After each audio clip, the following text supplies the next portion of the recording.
You are listening to The Unanswered, What Atheism Cannot Explain. Why the Evidence for God Is Now Inescapable, the definitive audiobook adapted and expanded from the groundbreaking book, A Reply to the New Atheism by Sami Bsoul. This is not just another book of apologetics. This is a journey into the heart of the questions that the materialist worldview is fundamentally unequipped to address. We will move beyond the tired debates to the evidence that remains persistent and undeniable. The question is no longer whether you believe in God, but whether you can answer the arguments in this article. There are two conversations happening in our world. The first is loud. It happens in lecture halls, on social media, in best-selling books. It's the conversation of the new atheists, confident, scientific, and certain that God is a fairy tale for the feeble-minded. But there is a second conversation. It's the quiet one. It's the one you have with yourself in the dead of night, or when you stand in awe before the ocean, or when you hold your newborn child for the first time. It's the conversation where the confident answers of the first conversation suddenly feel thin, inadequate, and utterly silent on the things that matter most. This book is a bridge between those two conversations. I have listened to the loud, proud arguments of atheism. I have taken them seriously, dissected them with logic, and weighed them on the scales of evidence. And I have found them wanting. But more than that, I have found that they cannot speak to the quiet conversation. They have no language for awe, no explanation for the law written on your heart, no comfort for the eternity God has set in your soul. So, if you have ever felt that the secular story of the world is too small, too cold, and too empty to be true, if your mind has been swayed by the loud conversation, but your soul has clung to the quiet one, then this book is for you. Evasion is easy. You can shrug and say, people believe what they believe. You can hide behind slogans, science has answered it all, or faith is personal, not public.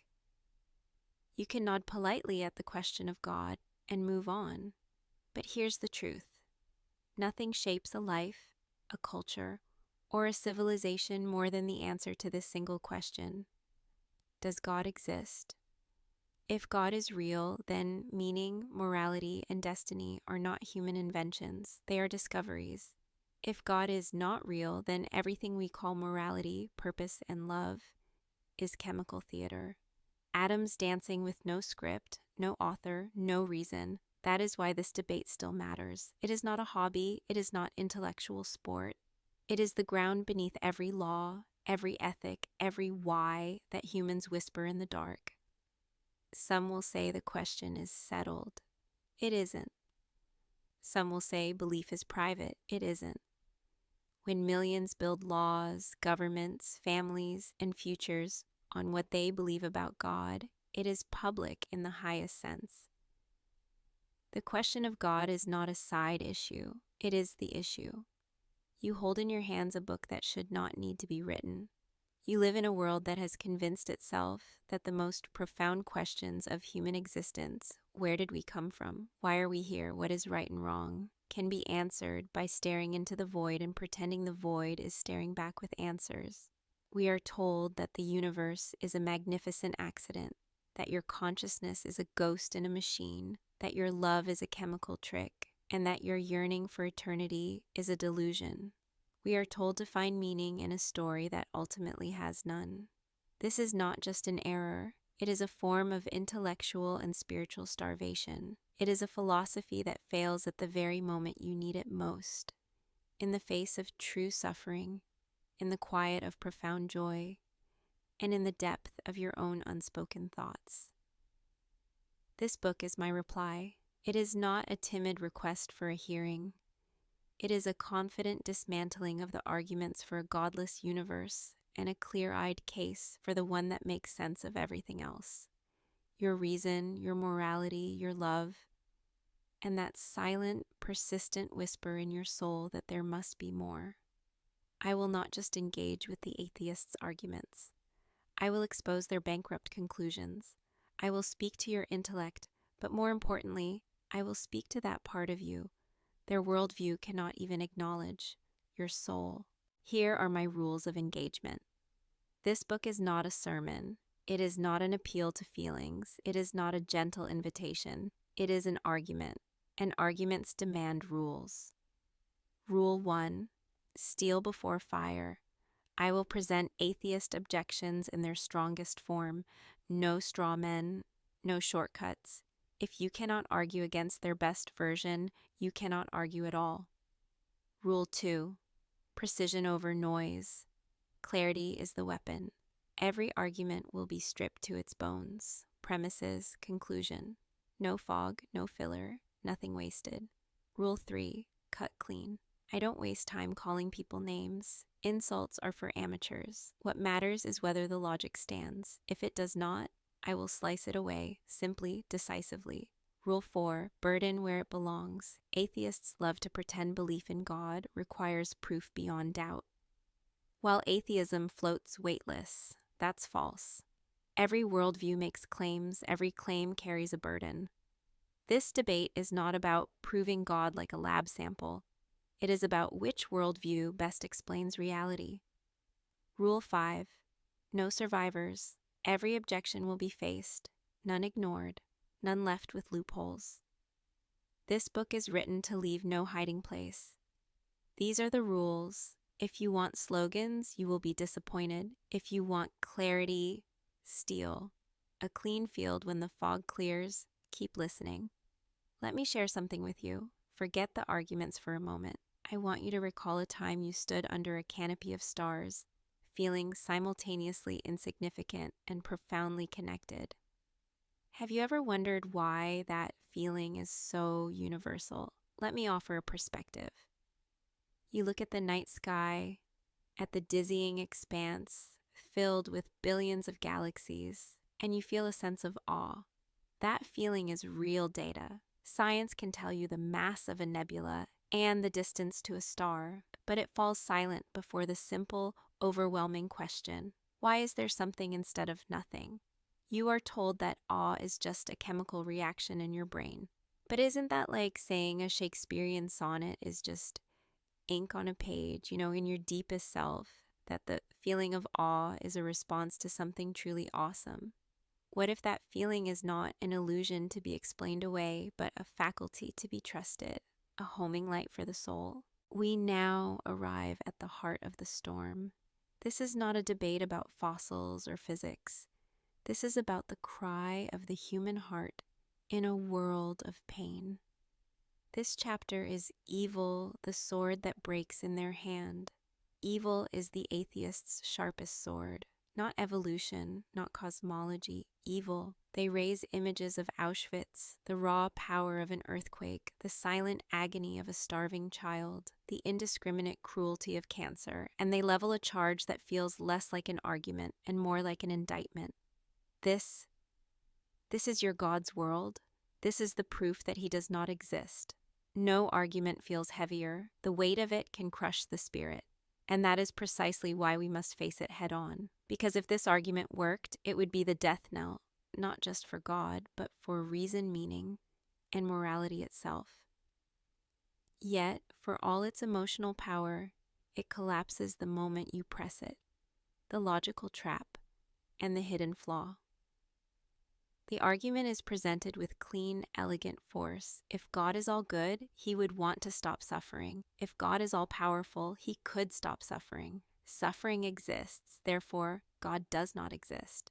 It seems devastating, but its power is an illusion built on a single smuggled assumption that there are only two options: God eliminates all suffering, or God doesn't exist. This is a false binary. It surgically removes the middle possibility that suffering could serve profound purposes that a good and powerful God might allow. By removing that possibility, they have already assumed their conclusion from the start. My first cut: the purpose of a world with freedom. Atheists picture God as a cosmic nanny whose job is to prevent every stubbed toe and every broken heart. But this is a childish view of power. True omnipotence is not about micromanagement.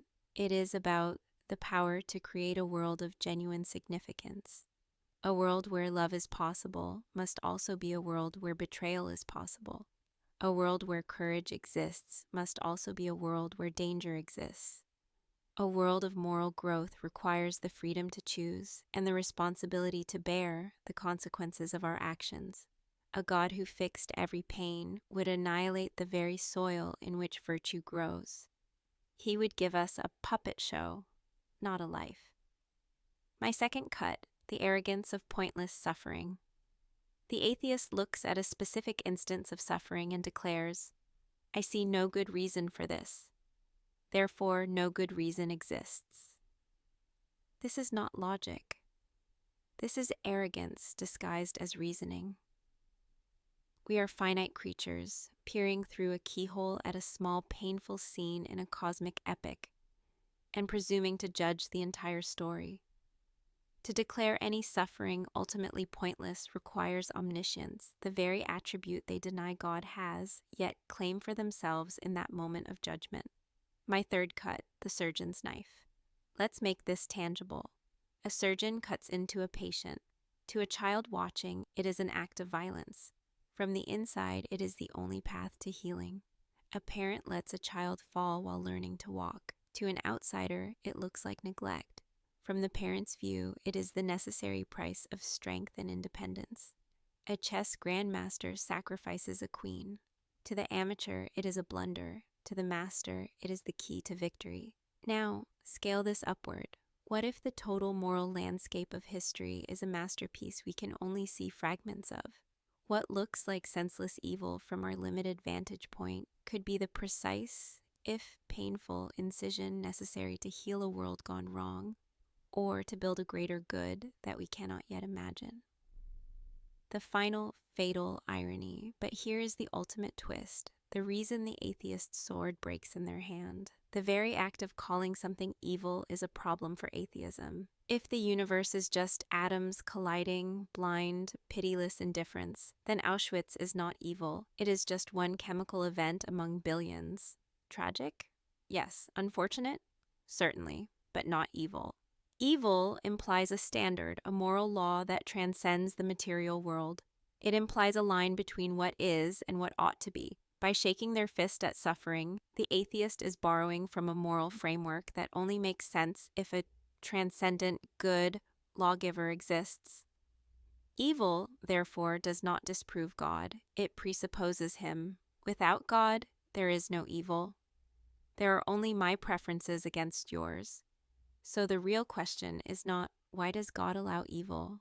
The real, devastating question for the atheist is, how can you call it evil in your godless universe and pretend your outrage is anything more than a personal opinion? My one-line summary: evil is not proof against God. It is the shadow cast by the standard of his goodness. And you cannot have a shadow without a light. Let's step away from the textbooks for a moment and step into the courtroom of your own conscience. I want you to consider a simple fact. You know, with a knowledge deeper than argument, that some things are just wrong. The brutal oppression of the weak, the betrayal of an innocent.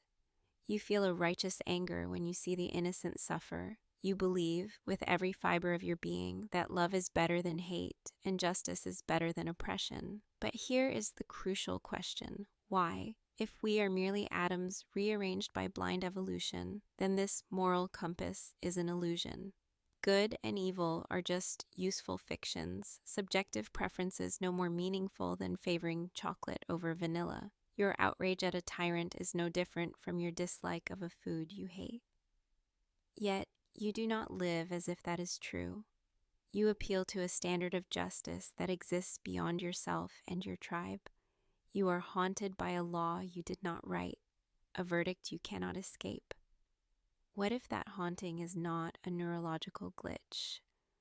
What if it is the echo of a lawgiver? But the atheist, having felt the force of that moral argument, often retreats to a fortress of logic. They claim the very idea of God is incoherent. And they love this argument because it sounds airtight. They list his traits. God is all-powerful, all-knowing, timeless, changeless, personal. And they say these traits seem to fight each other. How can a being know everything, yet act freely? How can God be timeless, yet intervene in time? How can he be changeless yet respond to prayers? To the casual listener, this sounds like a fatal contradiction. This is the God cannot exist because logic argument. It sounds smart, it feels final, but it is a fortress made of cardboard. My first cut, the power of the possible. Omnipotence does not mean doing the logically impossible. God cannot create a square circle or a married bachelor, because these are nonsense phrases, not real things. True power is the authority to enact what is truly possible, not the magic to perform logical suicide. My second cut, the map is not the territory. Does God's omniscience negate our free will? No. Knowing what you will choose is not the same as forcing you to choose it. I can know the final move of a chess game I'm watching, but my knowledge didn't cause it. God's knowledge is the perfect map of reality, not the engine that drives it. My third cut, the author outside the story. How can a timeless God act in time? Think of an author writing a novel. The author exists outside of the book's timeline. Yet, from within the story, the characters experience the author's plot points sequentially. God is the author of time, not a prisoner of it. He can engage with every moment of our story from the vantage point of eternity. My fourth cut, the steady hand and the moving brush. Is changelessness the same as inactivity? Absolutely not. A master painter has a constant, unchanging style, yet each brushstroke is dynamic and new. The laws of physics are immutable, yet they govern a universe of constant change. God's unchanging nature is his perfect, reliable character, not a state of frozen inertia. It is the foundation that makes a dynamic personal relationship possible. So, what do these objections actually reveal? They show that the atheist is reading God like a human, a limited temporal being who can only do one thing at a time. They are trying to pour the ocean into a teacup. Far from disproving God, the struggle to comprehend these traits only illustrates his transcendent majesty. The supposed contradictions are not in God. They are illusions created by the limits of our own perspective. My one-line summary. The conflict is not in God's nature, but in the poverty of our imagination. We are trying to fit the architect of logic into the cramped box of human categories. Can I be candid with you? There's a quiet truth I think we've all encountered in our most honest moments. It's that feeling after the chase is over and you finally caught what you were running after, the promotion, the accolade, the dream, that there's still something missing, a silence that settles in, one that noise cannot fill, a hunger that success, pleasure, and even the deepest human love cannot finally satisfy. You felt it. That restless, yearning emptiness after you've achieved a goal, after the party is over, when you're finally alone with your thoughts. The world offers you an endless supply of bigger and better distractions, but the vacuum remains. It echoes. What if this vacuum is not a symptom of disorder, but a precise design feature? A key implies a lock. A thirst implies water. An infinite longing in the human heart implies an infinite object that alone can fill it. Now, having touched that deep longing, let's address one of the most superficial arguments against the object that could satisfy it. It's a question every aspiring atheist debater loves because it's short, snappy, and framed to sound like a trap. Can God create a rock so heavy he cannot lift it? They think this one question corners God in his own omnipotence. It's presented as a logical knockout punch. In reality, it's an intellectual feint, a lightweight trick that collapses under its own poor construction. Their argument runs like this. God is all-powerful. An all-powerful being should be able to do anything. So, can he create this rock? If yes, he can't lift it, so he's not all-powerful. If no, he can't create it, so he's not all-powerful. Therefore, omnipotence is incoherent.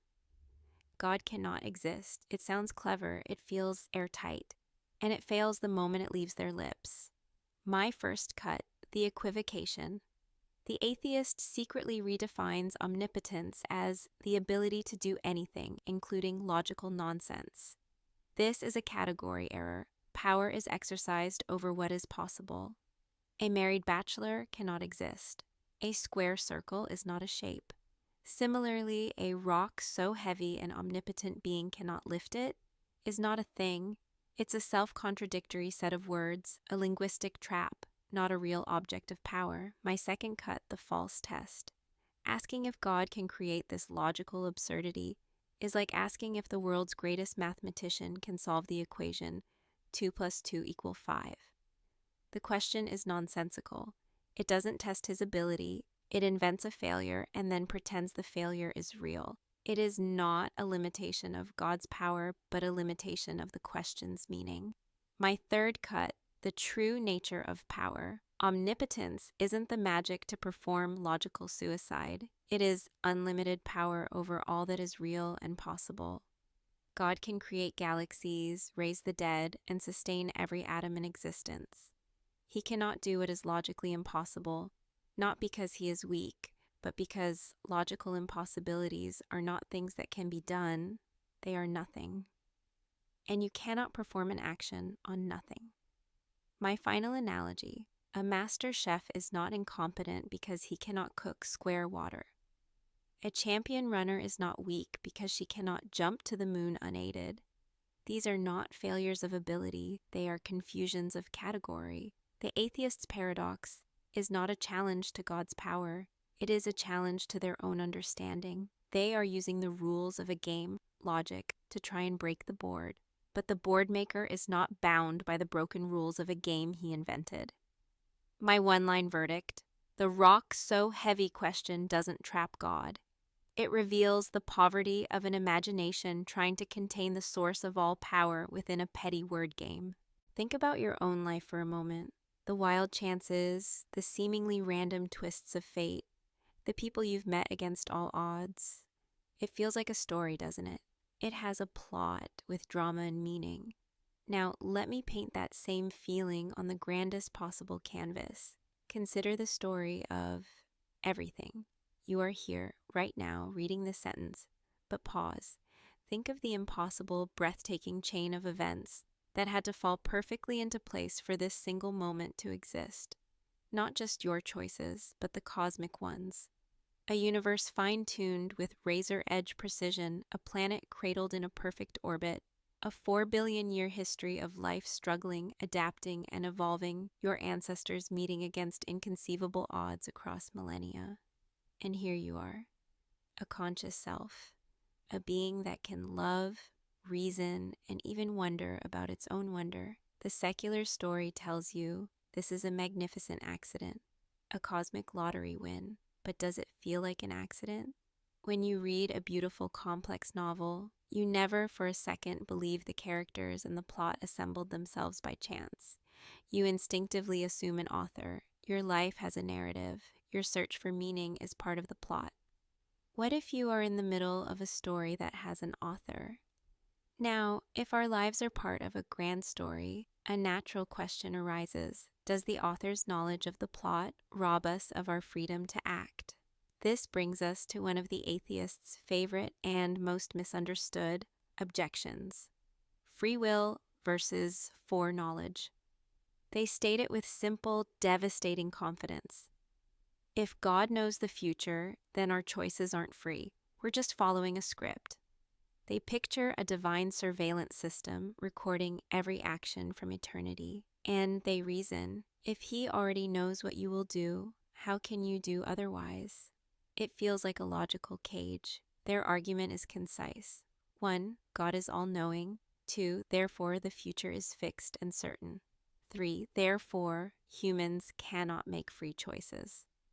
4, therefore free will is an illusion, and God's foreknowledge makes him the author of sin and evil. It sounds airtight, but it is built on a fundamental confusion. My first cut, the map is not the territory. Knowing something will happen is not the same as making it happen. A historian who knows the outcome of the Battle of Waterloo did not cause Napoleon to lose. His knowledge is a record of the event, not its cause. God's foreknowledge is the perfect map of reality. Your choices are the territory. The map doesn't create the mountains, it simply reflects them. My second cut, the view from outside time. We are creatures trapped in time, reading the story one page at a time. God is the author who sees the entire book, from the dedication page to the end in a single eternal now. From our perspective, tucked inside the narrative, we are making real choices on every page. From his perspective, outside the timeline, he simply sees the whole story we are freely writing. He is not forcing your hand. He is reading the final draft you are, in this very moment, freely composing. My third cut, the nature of true freedom. Freedom is not about being unpredictable. It is about the power to act according to your own nature, your reasons, and your desires. Does a master chess player who can predict her opponent's every move somehow rob that opponent of his freedom to choose? No, she simply understands his nature and his options so perfectly that she can foresee the choice he will freely make. God's foreknowledge doesn't shackle your will. It is a testament to his profound understanding of the person he created you to be. The final, illuminating truth. This objection, framed as a knockout punch, inadvertently reveals something beautiful about God. His omniscience does not crush our freedom, it guarantees it. He can weave our genuine, morally significant choices into his sovereign plan without being the author of our sin. We are not puppets. We are characters in a story so grand that our free choices are known, respected, and woven into a purpose far greater than we can imagine. My one-line verdict: God's foreknowledge doesn't chain our choices. It is the light by which he sees the story we are freely telling with our lives. I want you to perform a simple thought experiment with me. Imagine you are walking on a beach and you see the words, "John loves Mary," written in the sand. What do you immediately, unquestionably assume? You assume a writer, an intelligence. Now, let's take that same undeniable logic and look at the most complex code we have ever discovered. A code so sophisticated it makes every supercomputer look like a child's toy. I'm talking about the DNA in every one of your cells. This isn't a vague pattern. It is a literal digital code with a precise language and instruction set governing the construction of a living, thinking being. If you found a single line of this code on Mars, the entire world would proclaim we had found proof of intelligent life. Yet, we are surrounded by billions of lines of it. In every blade of grass, every creature, and in the very mirror you look into each morning, and we are told to believe it wrote itself. Does that truly satisfy your reason? The same logic you use on the beach, complex specified information implies an intelligence, creaks out to you from within your own body. To dismiss the author of that code is to silence the most fundamental rule of inference we possess. Let us now look at the timelessness, action without time. Atheists love to ask this one. If God is timeless, he cannot act, he cannot respond, he cannot choose. To them, it is a simple, unanswerable riddle. A God who exists outside time cannot intervene inside it. If true, they say, God is either inert or imaginary. It sounds like a trap. It feels devastating. And yet, it is nothing more than a misunderstanding of categories, a human limitation masquerading as logic. Their argument runs like this: God is timeless. He exists outside past, present, and future. Acting, choosing, or responding implies movement in time. Therefore, a timeless God cannot act, he cannot choose, he cannot respond. Their conclusion: God cannot interact with the temporal world and God is incoherent. Short, punchy, sounds like logic. But let me tell you, appearances deceive. My first cut: confusing perspective with limitation. Humans experience time sequentially, past, present, future. God does not. He sees all of it at once. From our perspective, he acts in time. From his perspective, the act is eternal, fully present, fully actualized, without becoming. Timelessness does not prevent action. It changes the framework from which action is observed. My second cut: timelessness is not paralysis. Being outside time does not mean being inert. Think of a blueprint. It exists timelessly, yet guides construction over months. God's eternal knowledge and will are like that blueprint, yet his actions unfold in the temporal world. Timelessness is a vantage point, not a handcuff. My third cut: Human categories cannot contain God.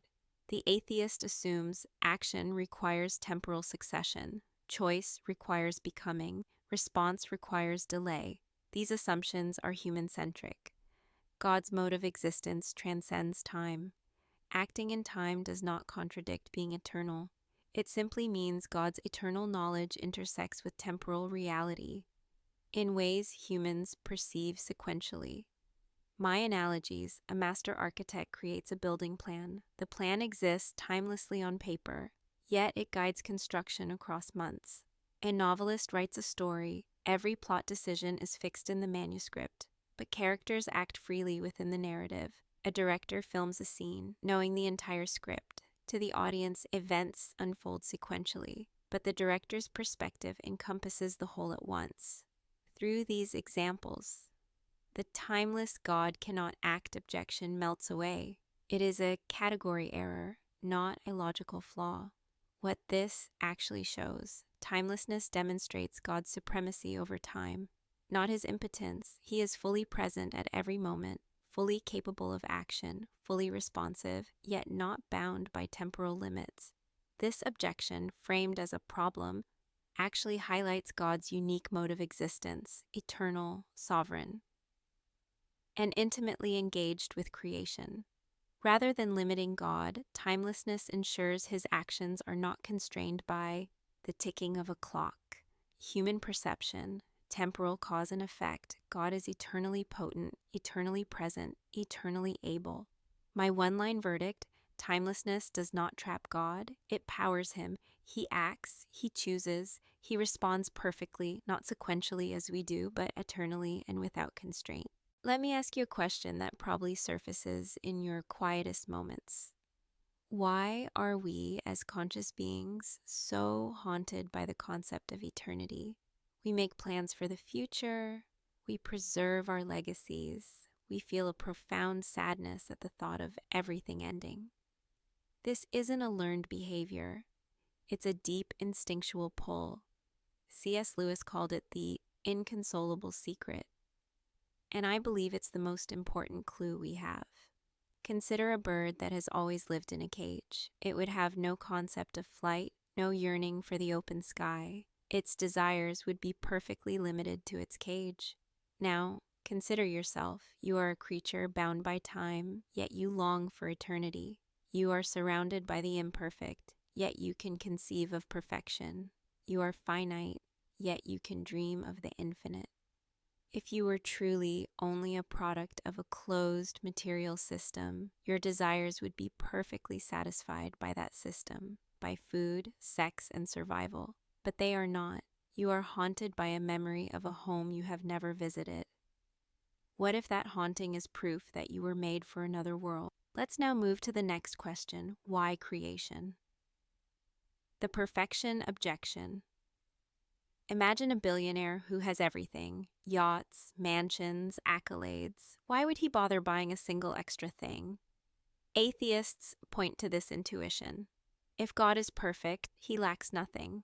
Why would he create the universe? Their strongest claim runs like this: a perfect being has no needs, no desires, no reasons. Creating implies incompleteness or deficiency. Therefore, God cannot exist because he creates.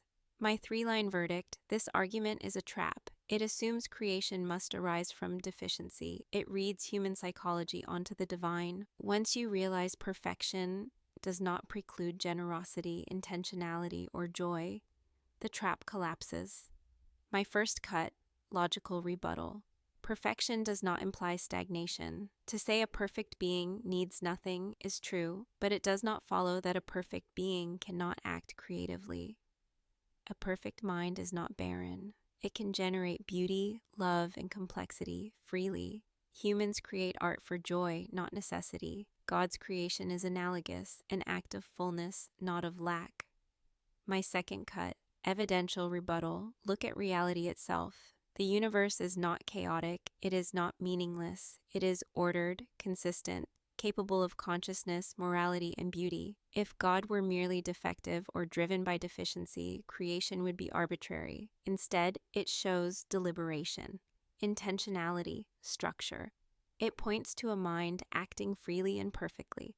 My third cut, exemplifying analogy. A parent content in themselves still delights in giving gifts to a child. The joy is not filling a void, it is sharing perfection in a way that creates experience, love, and growth. Similarly, God creates the universe not out of need, but out of the richness of His nature. Creation is a reflection of perfection, not evidence of deficiency. Some will argue again, then why create suffering or evil? A perfect being could have created only pleasure. Let me tell, also this fails.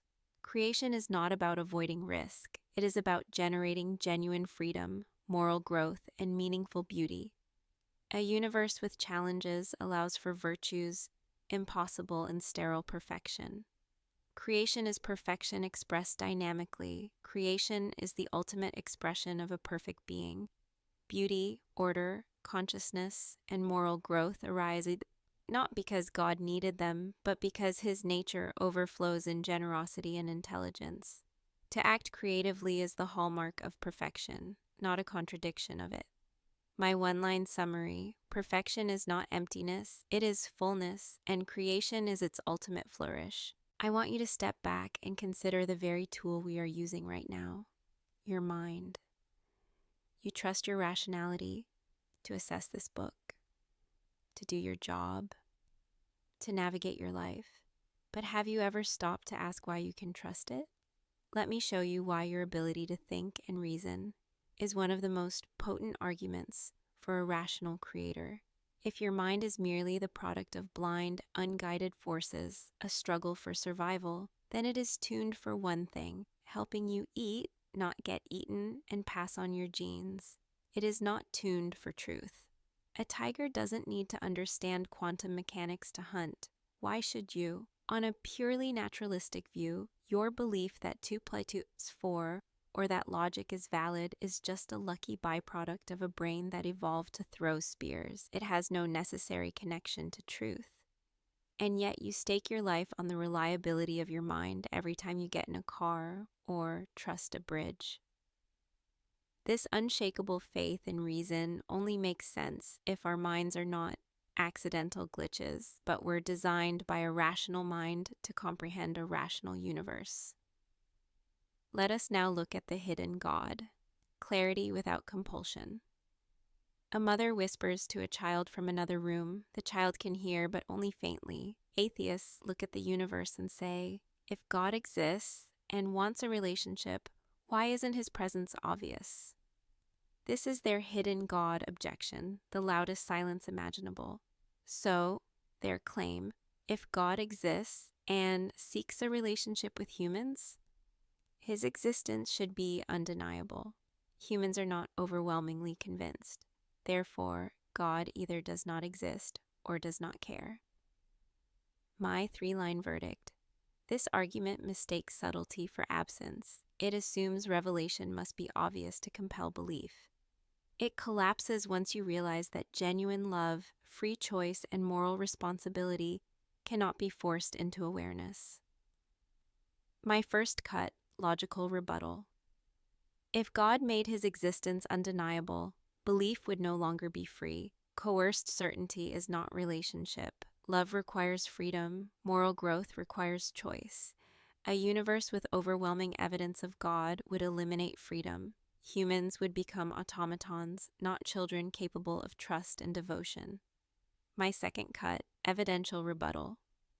Look at the world. Billions experience God through conscience, moral law, beauty, and personal transformation. Divine presence is detectable in ways proportional to human perception and readiness. Hiddenness does not equal non-existence. It is calibrated revelation. My third cut, exemplifying analogy.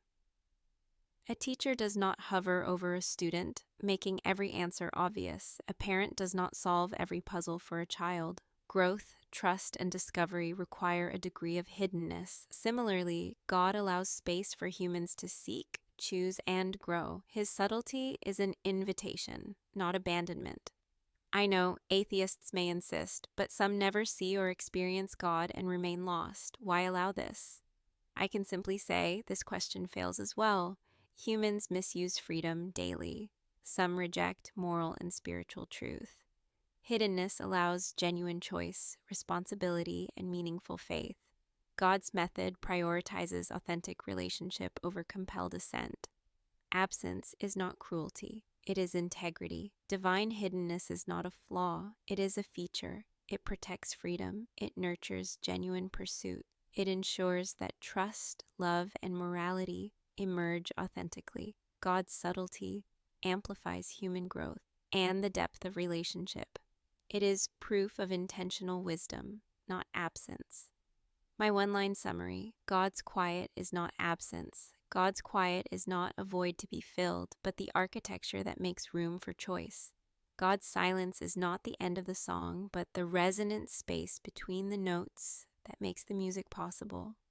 God's hiddenness is not abandonment, but the catalyst for a faith that is chosen, not forced. Consider the nature of a gift. A true gift, one that is not a loan or a trade, must originate from a source. It is given freely. It does not appear from nowhere, nor can it give itself. Its very existence as a gift is proof of a giver. Now look at your own existence. Not just your life, but your capacity for reason, your ability to love, your sense of wonder before sunset, your haunting awareness of your own story. These are not neutral facts, they are gifts. You did not author your own consciousness. You did not petition the universe for your capacity to feel joy or sorrow. You simply found yourself in possession of them. You can trace the chain of these gifts back through your parents, through evolution, to the formation of stars, to the cosmos itself. But a chain of gifts, no matter how long, does not explain the first gift. If there is no original giver, then the word gift becomes meaningless. Everything becomes a cosmic accident, a temporary fluctuation in the void, and your deepest experiences, love, reason, beauty, are rendered into beautiful lies. The human soul rebels against this, not out of intellectual weakness, but because it recognizes its own received nature. We are beings who receive existence, and to receive, there must be a source from which it flows. The chapter that follows deals with a logical trap, but before we enter that arena, sit with this simpler, more profound truth. You are a gift, and your entire being points to the giver. Let's tackle now one of the most common and, on the surface, most powerful arguments against God. Atheists asks who created God, and I call it ending the regress trap. To understand their point, picture it: an infinite line of dominoes, each one causing the next to fall, stretching back forever into the past. This is the heart of the atheist's challenge. They say, if everything has a cause, what caused the first domino, God? This is their favorite trap: infinite regression. They want to push belief into a loop with no starting point. Their claim goes like this: if everything that exists must have a cause, then God must also have a cause. They believe that by demanding a cause for God, they push belief into an impossible loop with no real starting point. My three-line verdict. This objection assumes a false uniformity, that every entity obeys the same rules. It collapses when we recognize the need for a necessary, uncaused foundation. Not everything must be caused. Only contingent things do. My first cut: logical rebuttal. Causality applies to contingent beings, things that could fail to exist. God, by definition, is necessary, not contingent. A necessary being exists by the logic of existence itself. He does not require a cause. Infinite regression only arises when you mistakenly treat necessary reality as contingent.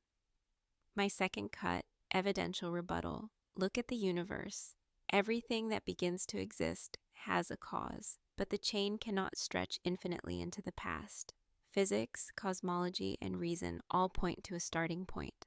Something uncaused and necessary, call it God, resolves the regress without contradiction. Denying this leads to absurdity, or blind, infinite chains. My third cut: Exemplifying analogy, a building stands on a foundation. Ask for the foundation of the foundation ad infinitum, and the structure collapses. One solid, self-existent base suffices. God is that foundation, the necessary being that terminates the regress, not just another link in an endless chain.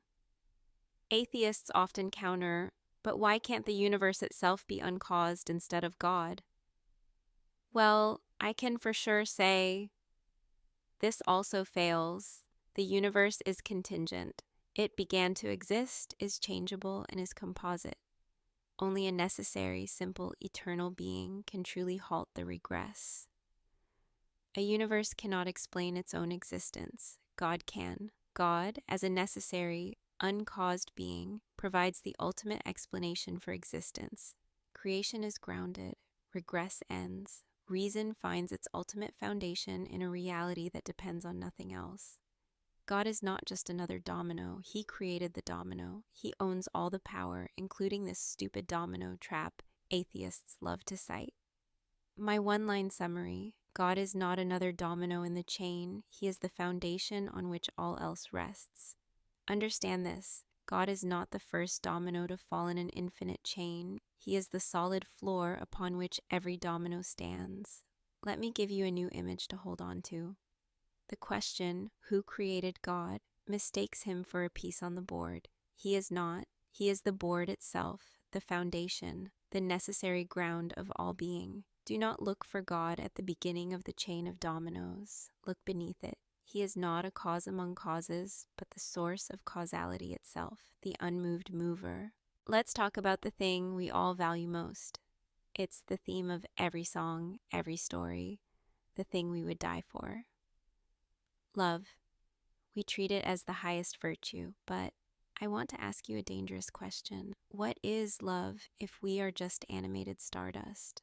Let me explain why love is the Achilles heel of a godless worldview. In a world of pure materialism, love is reduced to a biochemical cocktail, a clever evolutionary trick to ensure gene replication. It's an illusion, a feel-good phantom with no more ultimate meaning than a surge of adrenaline. But you know, in the moment you hold your child or sacrifice for a friend, that this is a lie. You know love is real and good and meaningful. You cannot consistently live as if love is the highest value while believing it is a cosmic accident. This universal self-sacrificial love only finds a coherent home in a universe where the ultimate reality is not blind force, but self-giving relationship, a universe that begins with the words, God is love. Now we come to a more abstract but equally potent challenge. It's an argument that doesn't try to prove the universe has no need for a God, but that a God by definition cannot exist. This brings us to a chapter I call Modal Logic and God.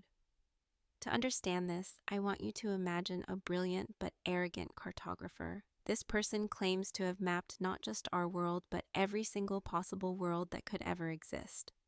And after surveying all of them, he makes a grand declaration. I have checked every corner of every conceivable reality, and I can confirm it. God is in none of them. He is impossible. This is the world of the atheist who wields modal logic. It sounds incredibly rigorous, mathematical, even airtight. They use terms like possible worlds and talk about the incompatibility of divine properties, like whether an all-powerful God can create a stone so heavy he can't lift it. Their claim boils down to this. If we can imagine even one possible world where the idea of God seems logically contradictory, then God cannot be a necessary being. And if he's not necessary, then he cannot exist in any world, including ours. Therefore, God is impossible. It's a clever move. They try to use the sheer landscape of imagination to fence out the divine. But what if their entire map is missing the one territory that truly matters? My three-line verdict. This argument confuses human models of logic with the nature of a necessary, infinite being. Possible world reasoning cannot invalidate God's existence. It only exposes the limits of our imagination. Modal arguments fail because they assume constraints that do not apply to a supremely simple, necessary being. My first cut, Logical rebuttal. Modal logic works only for contingent entities, things that could fail to exist. God is necessary, not contingent. Applying possible world incompatibility to a being whose existence is necessary is a category error. A necessary being exists in every possible world by definition. The atheist's logical world cannot touch this truth. My second cut, evidential rebuttal. Look at the supposed conflicts. Omnipotence versus omniscience. Timelessness versus action. Goodness versus allowing suffering. These are only apparent contradictions. When we misapply human reasoning and temporal logic to a being beyond time, knowledge, and category. In the proper framework, these properties are fully coherent. Modal counterexamples collapse under correct metaphysical understanding. My third cut, exemplifying analogy. Imagine trying to map an infinite library of books using a finite notebook. You will inevitably claim contradictions or missing pages exist. But it is the notebook, not the library, at fault. Similarly, human-constructed possible worlds cannot capture the coherence of a necessary, infinite being. Modal logic highlights our limits, not God's. Atheists may counter, even if God is necessary, some worlds seem to show incompatible properties. That's proof he can't exist. But this claim fails as well. Apparent incompatibilities vanish when divine attributes are properly understood. Omniscience, omnipotence, and perfection do not conflict. They harmonize when applied to a necessary being outside human limitations. The critique collapses when categories are correctly assigned. God is not constrained by human imagination or formalized models. His necessary existence, the coherence of his attributes, and his infinite simplicity ensure he exists in every possible world. Modal reasoning highlights human misunderstanding. It does not disprove God. My one-line summary. Modal logic challenges human imagination, not divine reality. Let this be the final word on the matter. Modal logic does not challenge divine reality, it confirms it. God is not a variable in the equation of existence. He is the constant, the necessary truth upon which every possible world is built. Let's explore another common topic, one that points to the sheer diversity of faith in the world. I call this chapter Contradictory Revelations. Imagine two strangers meeting. One looks up and sincerely swears the sky is green. The other, with equal sincerity, insists it is blue. Both are utterly convinced. Atheists look at the world's religions in much the same way. They see a multitude of faiths, each making profound claims about God, morality, and salvation. And they pose what seems like a devastating question. If one true God exists, why are there so many contradictory revelations? They can't all be true. On the surface, this feels like a powerful argument, even a proof against God. It suggests confusion and human invention. Their claim is straightforward. Different religions make conflicting claims. Since they contradict, logic dictates they cannot all be true. Therefore, the most rational conclusion is that they are all false, and God does not exist. But what if this entire argument is based on a profound and surprisingly simple misunderstanding? My three-line verdict. This argument mistakes human interpretation for divine reality. Contradictory revelations do not disprove God. They expose human error, cultural lensing, and the difficulty of perceiving the infinite. The problem is not God, it is human fallibility. My first cut, logical rebuttal. Humans filter revelation through language, culture, and personal bias. Apparent contradictions arise when finite minds interpret infinite truth differently. The contradictions are in interpretation, not in the source. Conflicting human reports do not imply God is contradictory. They imply humans are imperfect observers. My second cut, evidential rebuttal. Despite differences, core truths persist across traditions: the reality of the divine, moral obligation, the value of compassion, the call to transcend selfishness. These overlapping principles suggest a single source, interpreted variably. Divergence in secondary details does not negate the existence of ultimate reality. My third cut, exemplifying analogy. 3 scientists describe a complex phenomenon from different angles. One observes from the top, another from the side, a third with infrared. Their reports differ in detail, yet none denies the same underlying object. Human perspectives create apparent contradictions. Reality itself remains consistent. The same principle applies to divine revelation. Atheists may ask, if God exists, why not give a single crystal clear revelation? This fails. God's goal is not coercion, it is relationship. Revelation must respect human freedom, culture, and development. Diversity of interpretation allows growth, exploration, and personal engagement with truth. The very qualities a perfect God would value. Contradictory revelations are not evidence against God. They are evidence of the human role in perceiving, transmitting, and interpreting the infinite. God's reality transcends cultural lenses and linguistic limits. We are left with an invitation to discover, not a puzzle to trap us. My one-line summary. In the end, the many contradictory revelations say more about us than about God. They reveal the imperfections of the human lens, not the absence of the divine light. The truth of God remains steadfast and whole, far beyond the reach of our every attempt to fully contain it. So we find that contradictory maps do not disprove the existence of the territory. They only reveal the limitations of the cartographers. God is not lost because our maps are flawed. His reality endures, inviting us beyond the parchment and ink into the experience of the landscape itself. Contradictory voices do not mean there is no song. They mean we are hearing it from different rooms, through different ears. The melody of divine truth continues, uninterrupted and pure, waiting not for our perfect interpretation, but for our humble listening. Let us be clear, the diversity of human faith is a record of our seeking, not proof of God's silence. It is a testament to our limitations, not His. The reality of God stands unshaken, not by our contradictions, but in glorious, patient defiance of them. Every single one of us builds the architecture of our life upon a single foundational answer to a single foundational question. The question is this: is the universe ultimately personal or impersonal? Is the fundamental reality behind the cosmos a conscious, purposeful mind, a someone? Or is it blind, unthinking matter and energy, a something? Your answer to this question changes everything. It determines what you think about love, about justice, about meaning, and about what happens when your heart beats for the final time. There is no neutral ground.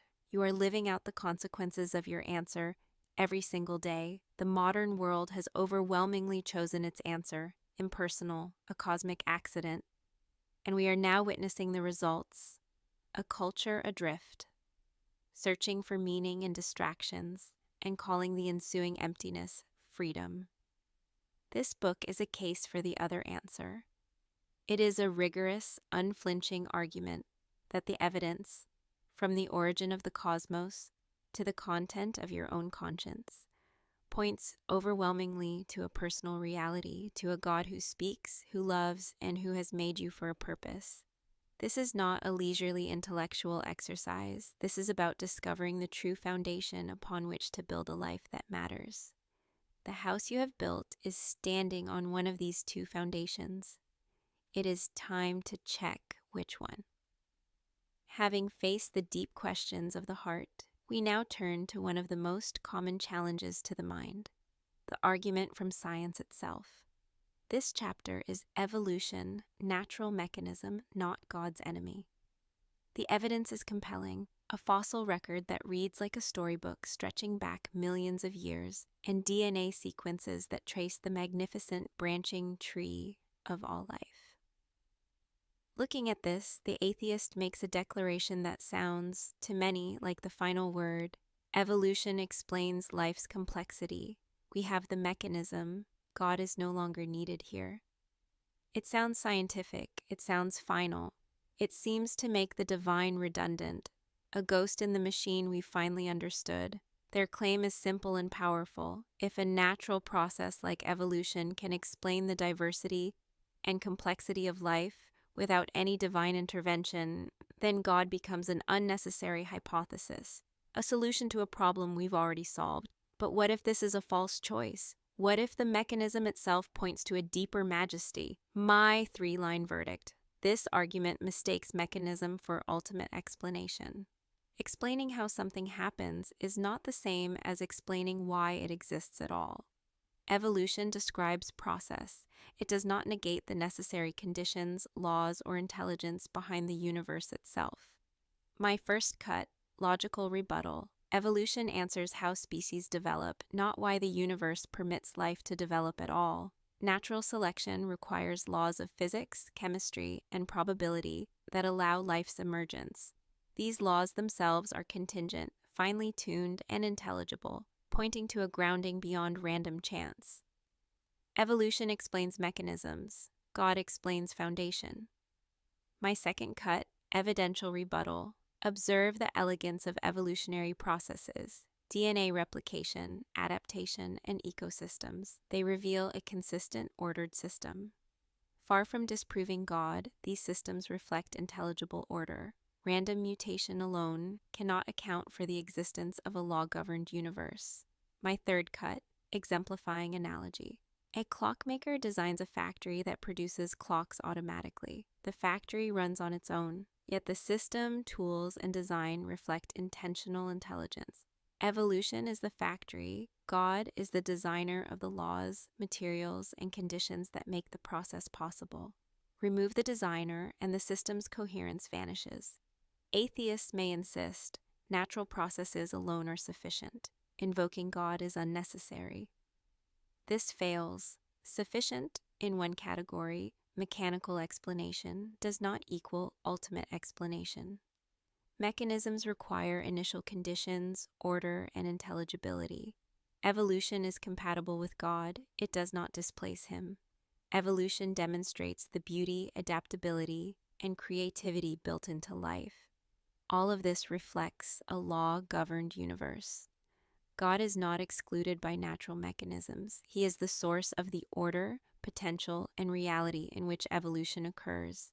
Science and faith answer different questions, and they do so harmoniously. My one-line summary. We see that evolution is the blueprint for life's construction, but it tells us nothing about the origin of the laws of physics that are the paper, the mathematics that is the language, or the reason there is a building at all.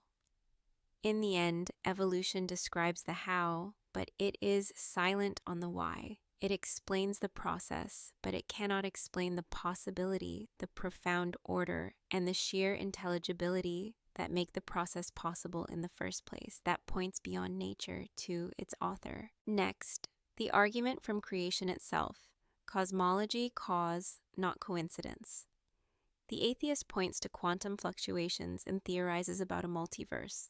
Their declaration seems modern and final. The universe could just happen. Natural processes are sufficient. God is unnecessary. It sounds scientific. It feels like the ultimate shortcut to a godless cosmos. Their claim is blunt. If the cosmos can emerge from quantum events or a multiverse, then a divine cause is redundant.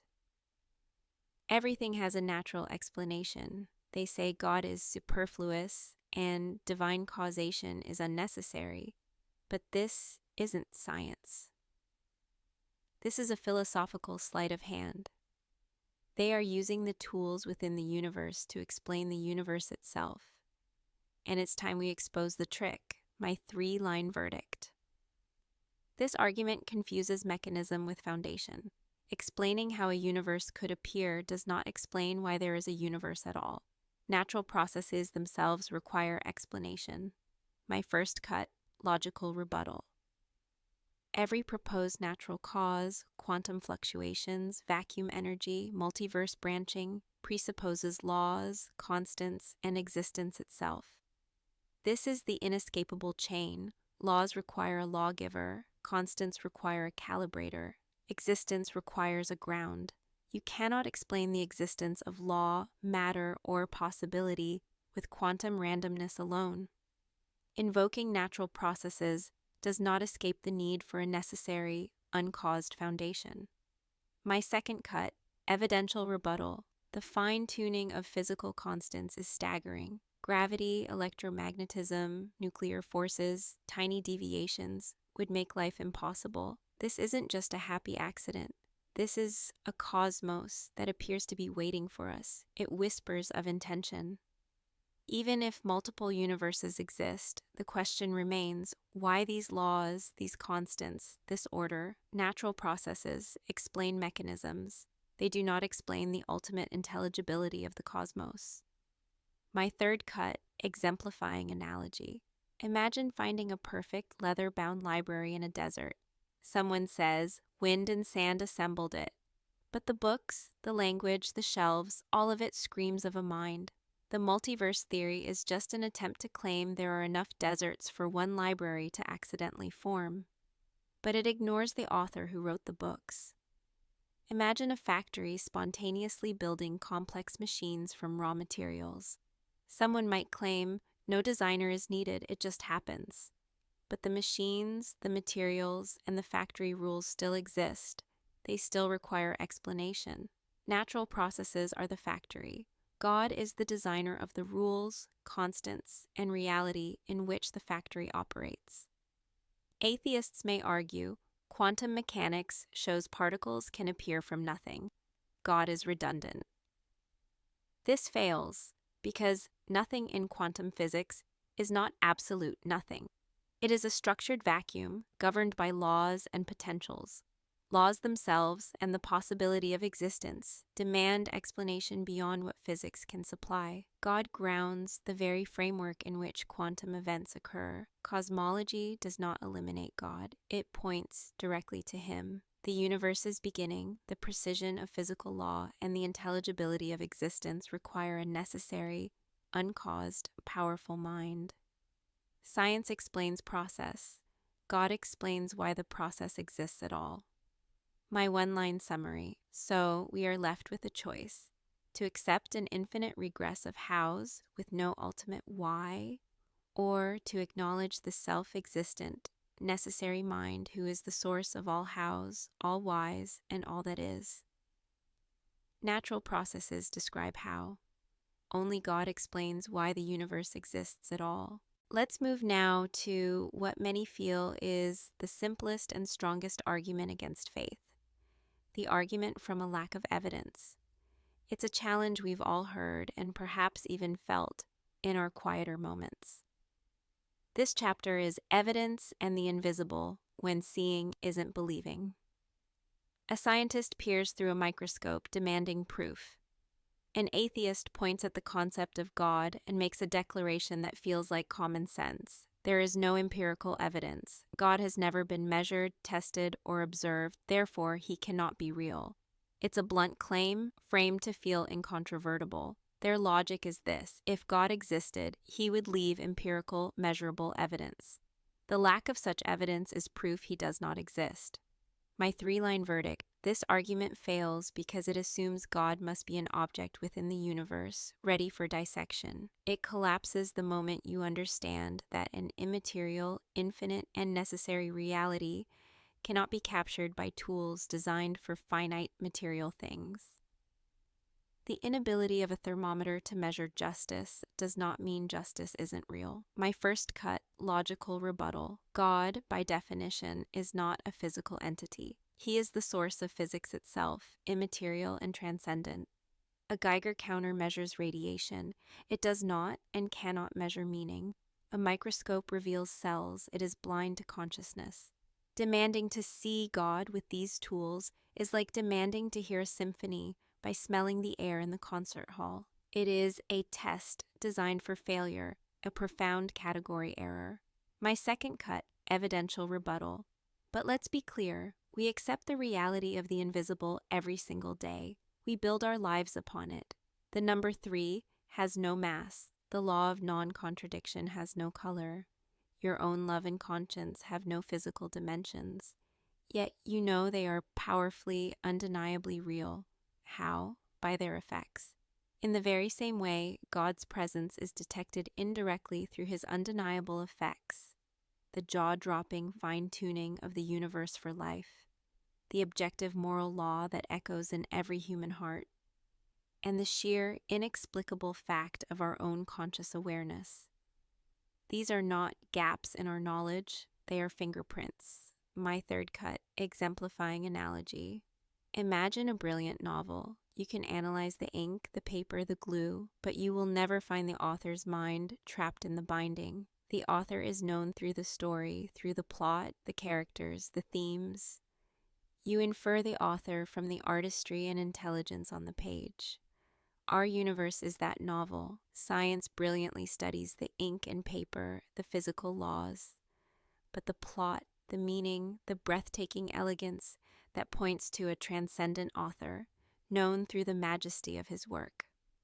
Atheists may counter, if God is real, why not make his presence indisputable? Why the hide and seek? This objection misunderstands the very purpose of our existence. A God who is empirically forced, who dazzles us into submission, would obliterate free will. You cannot have authentic love, genuine trust, or moral growth at the point of a logical gun. God's subtlety is not evidence of his absence. It is the ultimate sign of his respect for our dignity and the necessary condition for a relationship that is freely chosen. God's reality is not contingent on the sensitivity of our instruments. He is the foundation for the reason we use to build those instruments in the first place. He is revealed through the coherence of existence, the voice of conscience, and the rational beauty of a cosmos that invites our exploration. My one-line summary. The absence of evidence is not evidence of absence when the thing you're looking for, by its very nature, cannot be found by the method you're using. God writes his signature in the language of existence, not in the data of a detector. We now come to perhaps the most intimate mystery of all, the mystery of your own self, the you that is reading these words. This chapter is consciousness beyond the brain. A neuroscientist scans a living brain and sees a breathtaking symphony of neurons firing. An atheist points at this light show and makes a sweeping declaration. See, consciousness is just the brain. It's all electricity and chemistry. There is no soul, and God is irrelevant. They present this as the final word. They act as if mapping the correlates of thought is the same as explaining the nature of thought, as if electrical sparks in a skull could ever account for your capacity to love, to understand a joke, to feel moral outrage, or to wonder about the universe itself. Their claim is a reductionist one. All mental phenomena, your hopes, your fears, your sense of right and wrong, are reducible to purely physical processes. Therefore, souls and God are unnecessary fictions. My three-line verdict. This argument commits a fundamental error. It confuses the map with the territory. Brain activity shows where the mind is working, not what the mind is. Consciousness exhibits qualities like meaning, purpose, and self-awareness, realities that mere matter and energy, left to themselves, have no capacity to produce. My first cut, logical rebuttal. Yes, neural activity correlates with conscious experience, but correlation is not causation. Think of a television. Electricity sparks across its screen to produce a picture, but the source of the show, the signal, the story, the meaning, originates from outside the box. In the same way, your brain may be the magnificent receiver and translator of consciousness, but it is not the author of the self that is being expressed. Physical processes describe the hardware. They cannot account for the software, the I, that is running on it. My second cut, evidential rebuttal. Consider the contents of your own consciousness. You aren't just a collection of sensations. You grasp abstract truths. The laws of logic and mathematics are true regardless of what your neurons are doing. You feel a moral obligation to be honest, a duty that feels objective, not just personally preferable. If your mind were merely a chemical accident, why would it be tuned to discover eternal, non-physical truths? Why would a lump of matter feel bound by a moral law it did not write? This is the sound of something beyond the physical, the echo of a transcendent reality in the inner world of the soul. My third cut, exemplifying analogy. Imagine a radio. It receives invisible waves and translates them into a symphony. If you were to dismantle the radio, you would find capacitors, resistors, and wires. You could even note that damaging a component distorts the music. But you would never, ever find the symphony inside the radio's parts.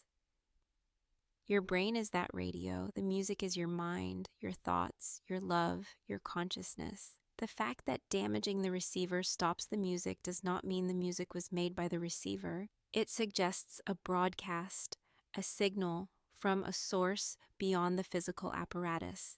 Atheists may counter, but consciousness fades with brain death. That proves it's just a physical phenomenon. This is a shallow conclusion. The radio's silence when smashed does not mean the radio station ceased to exist. It only means the interaction has stopped. Likewise, the soul may use the brain as its instrument for interacting with the physical world. When the instrument is broken, the interaction ceases, but the musician has not been disproven. Consciousness is the one thing in the universe we know for certain is not an illusion, because it is the thing having the illusion. Its properties, its intentionality, its rationality, its moral compass point unmistakably beyond a purely material world. The brain is the conduit, not the creator. My one-line summary: you are not a ghost in a machine. You are a conscious self through a machine. And the existence of the self points to a reality that matter alone can never explain. We now turn from the inner world of the mind to the grand architecture of the cosmos itself. We come to an argument written in the very laws of physics. This chapter is fine-tuning, chance, or design. Imagine a universe where gravity is just a fraction stronger, snuffing out stars before they can ignite, or where the nuclear forces are a hair weaker, preventing atoms from ever bonding. In such a cosmos, there would be no planets, no chemistry, no life, only a silent, barren void. Atheists look at this breathtakingly delicate balance in our own universe and offer a seemingly sophisticated shrug. It's not design, it's either physical necessity, it had to be this way, or we just got lucky in an infinite multiverse. It sounds neat, it sounds scientific, but it is a confession of intellectual surrender disguised as an answer. Their claim is this: the apparent fine-tuning can be explained by natural causes. Therefore, invoking a designer is a god of the gaps, fallacy, unnecessary, and unscientific. My three-line verdict. This argument replaces one mystery with a deeper, more speculative one. Fine-tuning demands an explanation for why these precise, life-allowing conditions exist. Proposing a multiverse doesn't solve the problem of fine-tuning. It simply imagines an infinite number of universes that have the same problem. My first cut, logical rebuttal. To attribute this cosmic precision to chance is to embrace a miracle far greater than design. The odds of a life-permitting universe arising by random chance are so astronomically small they defy comprehension. It is less likely than a single specific atom, chosen from all the atoms in the universe, landing on a predetermined spot by blind chance. And the multiverse? It's not a solution, it's a desperate gamble. Multiplying universes doesn't explain the origin of the laws that generate those universes. You still need a lawgiver, a tuner, a source for the generative process itself. Only an intelligent, necessary mind can account for the precision we observe. My second cut, evidential rebuttal. The evidence is not vague, it is exquisitely precise.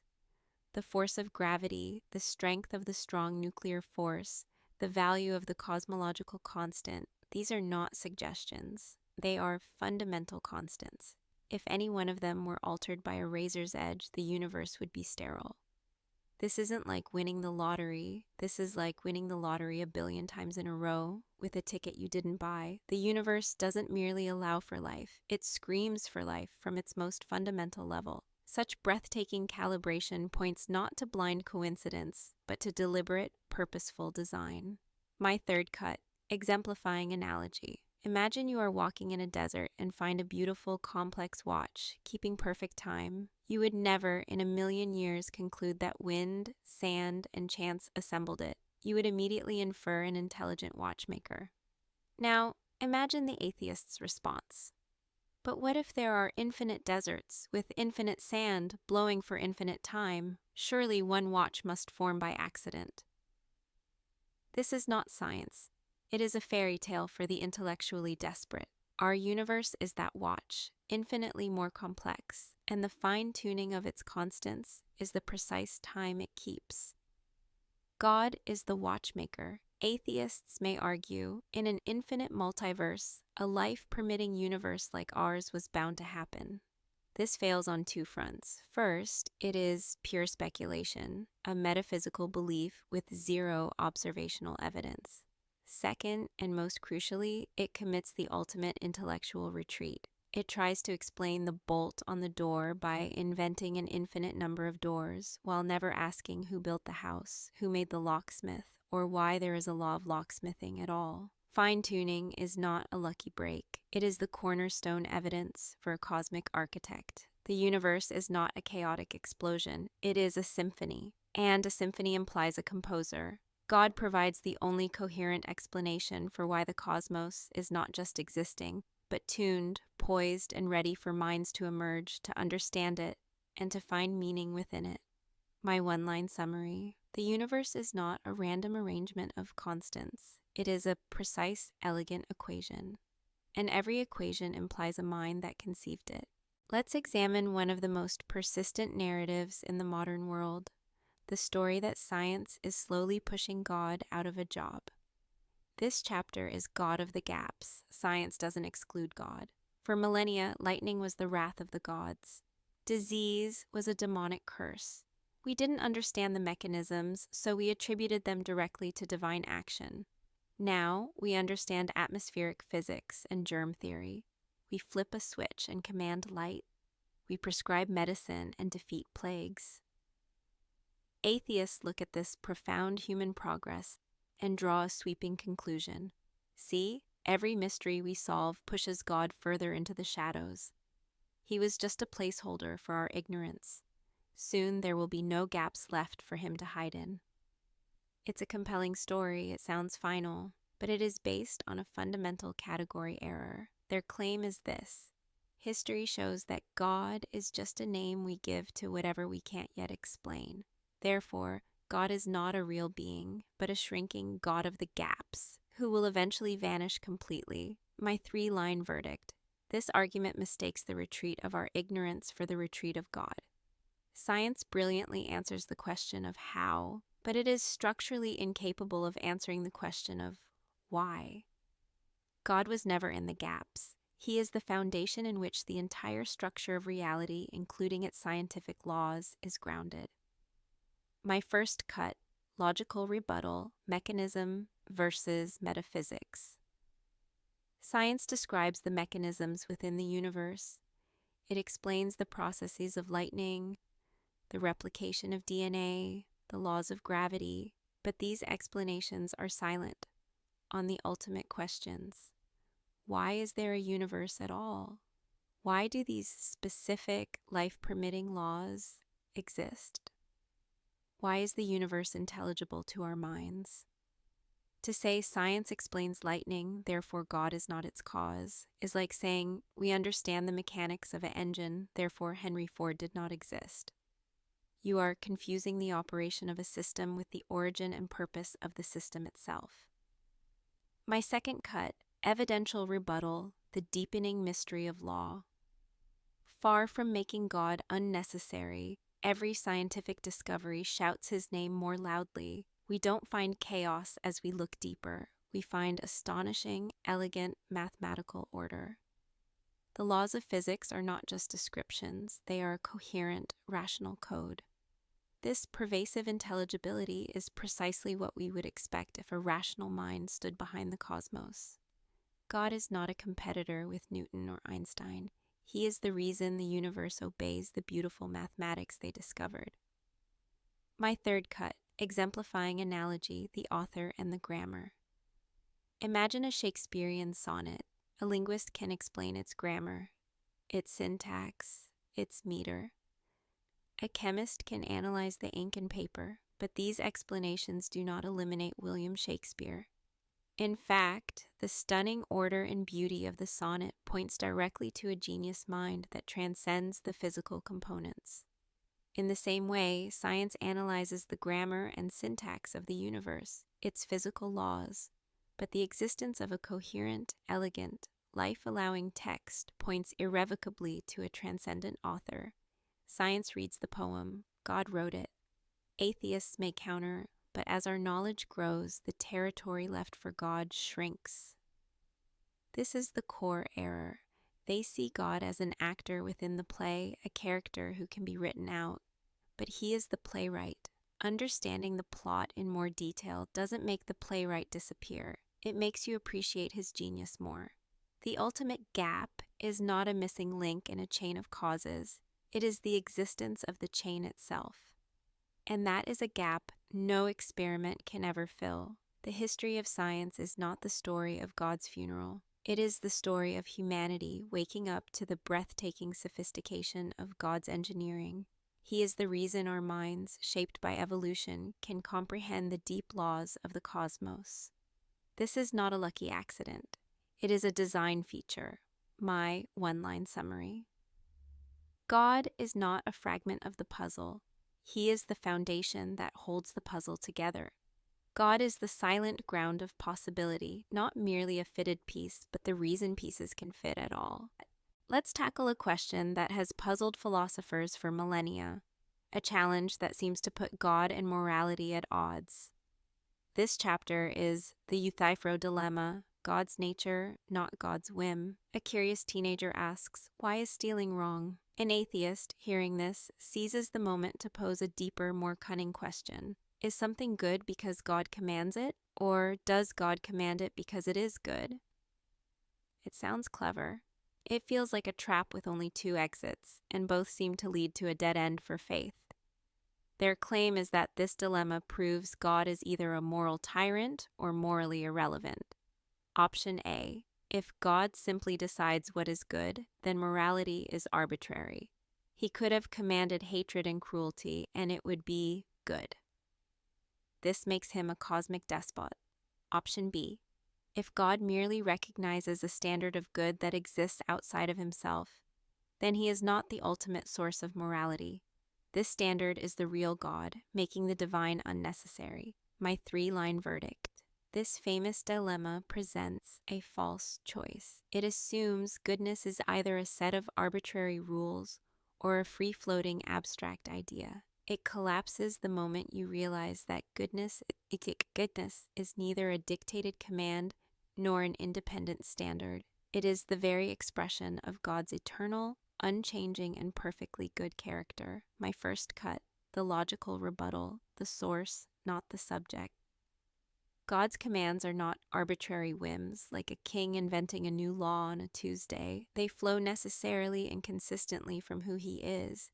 His nature is love, justice, and goodness. Therefore, he cannot command cruelty. For the same reason, a perfectly round circle cannot have corners. It is a logical impossibility. Morality is not a law he obeys, nor a law he creates out of nothing. It is the law of his own being, the output of his essential nature. My second cut, the evidential rebuttal, the universal whisper. Across all cultures and eras, we see a stunning convergence on core moral principles. Protect the innocent, be fair, tell the truth, honor your parents. This isn't a perfect consensus, but it's a powerful echo. If morality were just a social contract or evolutionary quirk, we would expect far more radical and irreconcilable differences. This universal moral grammar points to a universal moral lawgiver. The reason we all have a conscience is not because we invented morality, but because we are all made in the image of the one whose nature defines it. My third cut, the exemplifying analogy, the sun and the light. Imagine the sun. We define daylight as the light that radiates from the sun. The light is not arbitrary, it flows necessarily from the sun's nature. Nor is the light independent of the sun. judging it from afar. The sun is the source of the light, and the light reveals the nature of the sun. In the same way, God is the moral sun. Goodness is the light that radiates from his nature. It is not arbitrary, and it is not independent. To ask if God could command evil is like asking if the sun could emit darkness. It's a category error. He is the standard. Atheists may counter, but you're just defining God as good. That's circular. This misses the point. We are not defining the problem away. We are identifying the only coherent foundation for objective moral values. In a godless universe, good and evil are ultimately just opinions written on the wind. Only if goodness is grounded in the character of an ultimate reality does our deep-seated belief in right and wrong finally make sense. The Euthyphro dilemma doesn't disprove God. It disproves shallow conceptions of God. It forces us to see that he is not a mere moral agent, but the very source and ground of morality itself. My one-line summary. God is not subject to a moral law, nor does he invent it. He is the moral law. His nature is the eternal reality from which all our conceptions of good and evil derive their meaning and force. We now come to the darkest and most difficult of all objections.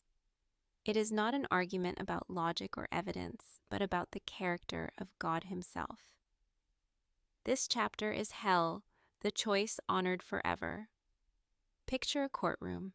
A criminal who has destroyed countless lives stands before a just judge. The atheist points at this scene and then points to the doctrine of hell, declaring, "See, a finite crime gets a finite sentence, but your God sentences people to eternal torment for the finite sins of a single lifetime. That is not justice. That is infinite cruelty. Therefore, your God cannot exist." The gavel of that accusation strikes deep. It feels harsh, it feels final, but it is based on a series of profound misunderstandings. Their claim is a moral outcry. A good and just God would not punish finite human actions with infinite torment. Therefore, the doctrine of hell makes God a moral monster, rendering him unbelievable. My three-line verdict. This argument misunderstands the nature of the crime, the nature of the soul, and the nature of divine justice. Hell is not a sentence of disproportionate torture. It is the ultimate tragic confirmation of a human will that has finally and fully rejected the only source of life, love, and goodness itself. My first cut, the infinite weight of the crime. We measure the gravity of an offense not merely by the act, but by the dignity of the one offended. A child's disobedience to a parent is one thing. The same act of defiance against a sovereign head of state is another matter entirely. Every sin, from a white lie to murder, is ultimately an act of rebellion against the infinite, holy, and perfectly good creator of the universe. The object of the offense is eternal, and thus the moral weight of the offense is eternal. It is not about the duration of the act, but the dignity of the one against whom it is committed. My second cut, the nature of hell itself. Hell is not a torture chamber actively engineered by a vengeful God. The primary pain of hell is not physical, but relational and ontological. It is the state of final, total separation from God, who is the source of all love, truth, beauty, and joy. Just as a plant, when uprooted from the soil, withers and dies, not because the sun is cruel, but because it is cut off from its source of life, so the soul in hell experiences the natural consequence of its own chosen separation. The fire is the agony of a soul encountering the absolute love it has spent a lifetime rejecting. My third cut, the analogy of the final choice. Imagine a person standing in a vast open field with a brilliant, life-giving sun overhead. They are offered protective lenses to enjoy the light, but they refuse. They clench their eyes shut, curse the light as oppressive, and demand to be left in the darkness they have chosen. Their pain is real, but it is the natural consequence of their refusal of the remedy. God does not force heaven on anyone. To do so would be the ultimate violation of the free will he gave us. Hell is his terrifying, just, and tragic affirmation of a human soul's final, definitive no. It is the eternal locking in of a choice made in time. Atheists may counter, but why not annihilation? Simply end the existence of those who reject him. Wouldn't that be more merciful? This fails to understand that you and I are not merely biological accidents. We are eternal souls made in the image of God. Our choices have eternal significance. To annihilate a soul because of its sinful state would be to declare that the human will, the human capacity to love and to choose, is ultimately meaningless. God honors our freedom so profoundly that he allows us to make a final, eternal decision. He will not uncreate you because you rejected your purpose. Hell is not a proof of God's cruelty, but a terrifying testament to the awesome dignity and responsibility of human freedom.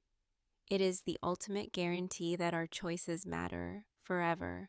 My one-line summary: hell is God's final, tragic amen to a soul that has chosen, with full and final resolve, to live without him. We now turn to an objection that is less about logic and more about the ache of the human heart.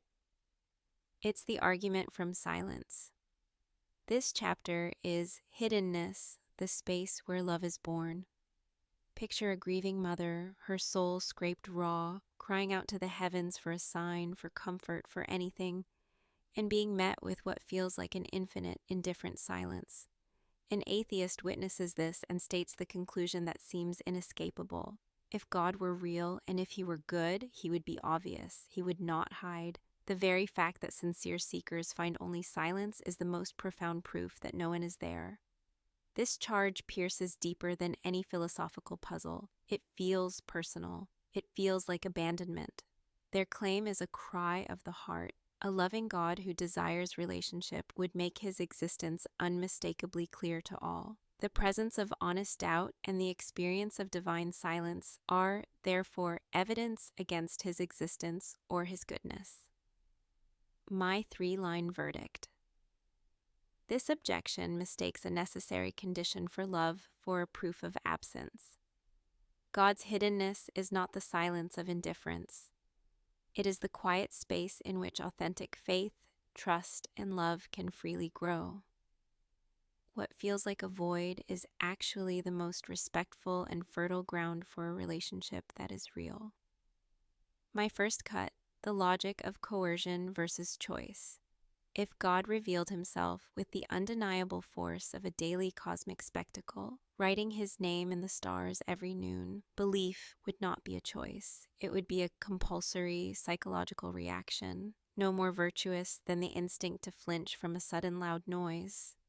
For love to be love, it must be freely given. God's hiddenness is the divine safeguard of our freedom. He wants worshipers, not hostages, lovers, not captives. A world of forced certainty would be a world without the virtue of faith.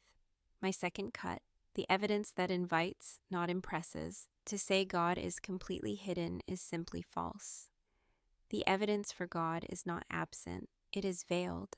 It is discernible in the moral law written on our consciences, the fine-tuning of the cosmos, the historical testimony of changed lives. This evidence is powerful enough to be found by any sincere seeker, but subtle enough to be overlooked, ignored, or reinterpreted by a will that prefers autonomy. It is the perfect balance for a God who desires a relationship based on trust, not on overwhelming proof that eliminates the need for it. My third cut: the analogy of the suitor and the sovereign. Imagine a wise king who desires not servile subjects, but a genuine queen who loves him for who he is. He could appear in his full royal splendor and command her affection, but that would be coercion.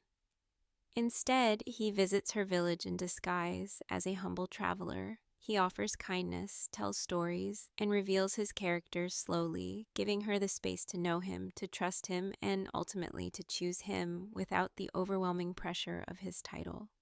God is that sovereign in disguise. The world is the village. His hiddenness is the humble clothing that allows us to meet him without being overwhelmed, to choose him for his character and not merely for his power. To demand he appear in his full glory is to ask for a relationship we could not freely enter. Atheists may counter, but what of the sincere seeker who searches and finds nothing? Is that fair? This assumes that sincerity is a simple matter. Often, what we call a search is really an ultimatum. Reveal yourself on my terms, or I will not believe.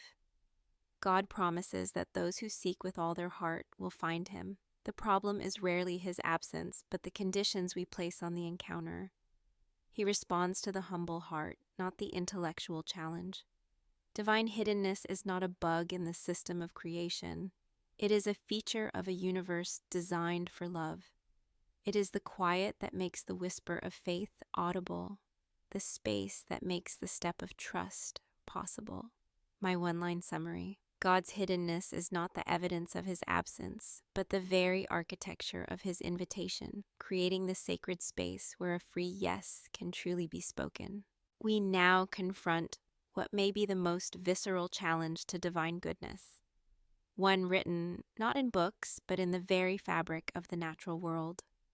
This chapter is the groaning of creation, animal pain, and the cosmic drama. For millions of years, long before humanity, the world has been a stage for life and death. The predator's chase, the struggle for survival, the silent work of disease, a cycle that runs on what seems to be pain and loss. An atheist observes this ancient, untamed reality and poses a question that strikes at the heart of a benevolent creator. Is this the masterpiece of a loving God? This endless, brutal struggle? This is not a garden, it's a battlefield. Their claim is a challenge to God's character. The evolutionary history of our planet is a record of immense, pre-human suffering. Such a system appears indifferent, even cruel, and is fundamentally incompatible with the existence of an all-powerful, all-good God. My three-line verdict: this objection judges a masterpiece by staring at a single dark brushstroke. Animal pain, while real, is not a moral evil like human cruelty. It is the necessary physical mechanism of a dynamic, interdependent, and flourishing creation. What appears as pointless agony from a limited perspective is, in the full sweep of cosmic history, the very engine of life's resilience, complexity, and breathtaking beauty. My first cut: the logic of a living world. To demand a world of living beings without pain is to demand a logical contradiction. Pain is the biological alarm system that preserves life. Without the pain of hunger, a creature would not eat. Without the fear of a predator, a species would not evolve vigilance or speed. This is not a system of needless suffering. It is a system of functional sensation that enables survival, adaptation, and the robust ecological balance that makes a biodiverse planet possible. Calling it unjust is to misunderstand its purpose, projecting a human moral category onto a pre-moral biological function. My second cut: the nature of animal experience. We must be careful not to anthropomorphize, to coat animal experience with the full existential dread of human suffering. An animal's pain is a sharp, present signal. It is likely not compounded by the terror of mortality, the anguish of meaninglessness, or the bitterness of injustice that defines so much of human agony. The millions of years of suffering is a powerful rhetorical image, but it misleadingly aggregates billions of brief, functional sensations into a single monstrous weight. The actual moment-to-moment experience of creatures within a functioning ecosystem is one of driven purpose, not perpetual torment.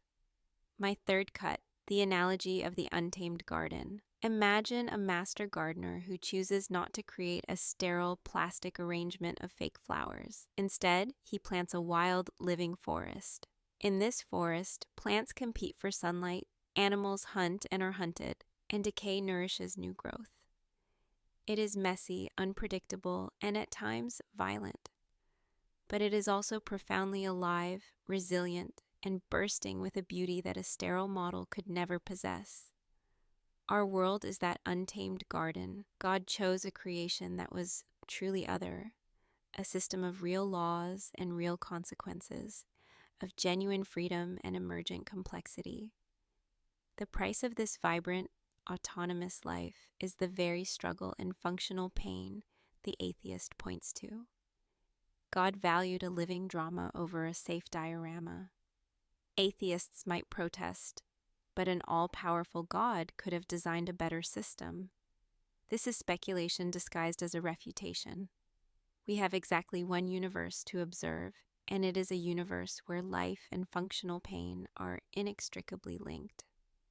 To insist on a better system is to imagine a world without the very conditions that make robust, adaptive life possible.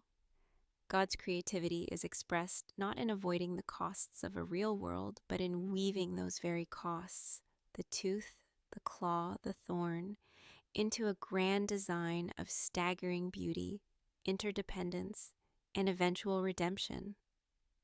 The struggle of nature does not disprove God. It reveals a world charged with grandeur and consequence, a world with a real story to tell, a story that finds its ultimate meaning, not in its individual moments of pain, but in its overarching trajectory toward a glory yet to be revealed. My one-line summary: the pain in nature is not the signature of a careless God, but the necessary shadow cast by the fierce and magnificent light of a creation that is truly, robustly, and purposefully alive. We now confront an argument that doesn't attack the evidence for God, but the very mind of the believer. It's an attempt to explain faith away by diagnosing it as a symptom. This chapter is wishful thinking, the signpost of the soul. The charge is simple and cutting. Your belief isn't about truth, it's about need. Feuerbach claimed God is just humanity looking in a mirror, magnifying itself. Freud sharpened the blade. God is a cosmic father figure, invented to soothe our childish fears of a dark and meaningless universe. The atheist concludes with a knowing smirk: you don't believe in God, you just need him. Their claim is a psychological dismissal.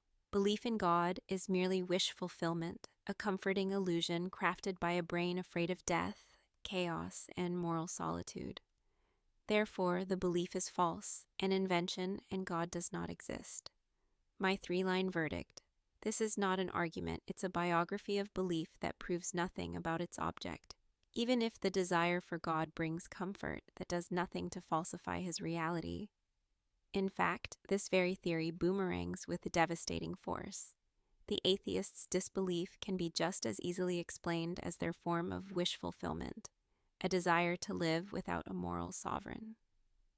My first cut: the genetic fallacy, confusing origin with truth.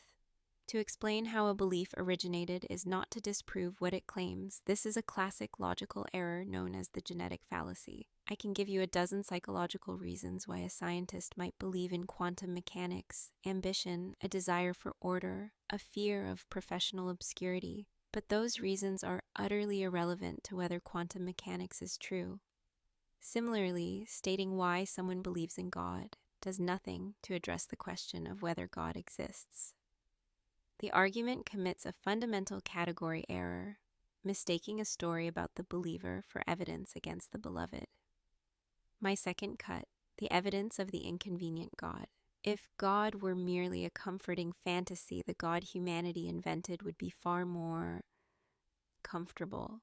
He would be a divine butler, a cosmic therapist who affirms our every desire. But that is not the God of actual history. The God of the Bible and the Quran is demanding. He calls for sacrifice, for holiness, for self-denial. He issues moral commands that clash with our deepest instincts. He allows suffering that shatters our sense of fairness. This is a strange comfort. This is a peculiar fantasy. A truly invented God would look far more like a genie and far less like a judge. The reality of a morally demanding God is powerful evidence that we are not merely projecting our wishes onto the void. My third cut: the analogy of the longing, C.S. Lewis's argument from desire. Consider your innate physical hungers. The sensation of thirst does not prove that water is an illusion. It is the precise indicator that water exists to quench it. The pangs of hunger are not evidence against food. They are the very proof that food is a real, corresponding reality. As C.S. Lewis argued, we have a suite of natural desires that correspond to real objects in the world, but we also possess a deeper transcendent hunger, a longing for justice, for meaning, for a connection that nothing in this world can finally satisfy. If no real object exists to satisfy this universal, innate human longing, then we are a biological absurdity, the only species with a fundamental desire for a non-existent thing. It is far more rational to conclude that this inconsolable secret, this joy, as Lewis called it, is a signpost pointing to a reality beyond the material world, God Himself. Atheists may protest, but atheism is the harder, less comforting position. It can't be wish fulfillment. This is a profound self-deception. Atheism can be the ultimate wish fulfillment. The wish to be the final authority in one's own life, the wish to be free from ultimate judgment, the wish for a universe with no one to answer to but oneself. The moment you use psychology to dismiss a belief, you must apply it equally, and if it explains everything, it proves nothing. The playing field is level, and the psychological argument evaporates into thin air. The wish fulfillment thesis does not dismantle faith. It inadvertently points to its plausibility. Our deepest longings are not evidence against God, they are the echo of His image within us. My one-line summary: our longing for God is not proof He isn't there. It is the central clue that we are made for another world, and our hearts are restless until they find their rest in Him. Let's dismantle one of the most patronizing arguments against faith, an argument that doesn't engage with evidence, but instead tries to psychoanalyze believers into silence. This chapter is the cosmic teddy bear. Is God just a security blanket? The atheist leans back, armed with a pop psychology textbook and a smirk, and delivers what he believes is the final word. You don't believe in God because of logic. You believe because you're afraid of the dark. He's your security blanket, your cosmic teddy bear. It's a clever jab. It feels devastating. And it is completely hollow. Their claim is a classic of intellectual condescension. Belief in God is purely psychological wish fulfillment. It's a coping mechanism for our fear of death, our loneliness, and the chaos of existence. Therefore, God is an illusion, and faith is a delusion. My three-line verdict: this is not an argument. It's an autobiography of the atheist's own imagination. The comfort a belief provides has zero logical connection to its truth. Many true things are comforting: a mother's love, a cure for disease, and many false comforts are seductive. To claim that comfort disproves reality is not just a logical fallacy. It is intellectual bankruptcy. My first cut: the genetic fallacy, the fatal error. This entire argument commits an elementary logical error known as the genetic fallacy, confusing the origin of a belief with its truth. You can explain why someone believes something without saying a single word about whether it is true. I might believe in justice because I was bullied as a child. That psychological motive is irrelevant to whether justice is a real moral reality. The atheist points to our longing for God as proof He isn't there. This is like pointing to a prisoner's longing for freedom as proof the prison walls don't exist. The longing may be the very evidence that the walls are real and that liberation is possible. My second cut: the evidence of the inconvenient God. If humanity had simply invented a God for comfort, what kind of God would we have invented? Certainly not the God of Abraham, Isaac, and Jacob. Not a God who demands holiness, commands us to love our enemies, and calls us to take up a cross and die to ourselves. We would have invented a divine grandparent, indulgent, permissive, handing out treats, and demanding nothing.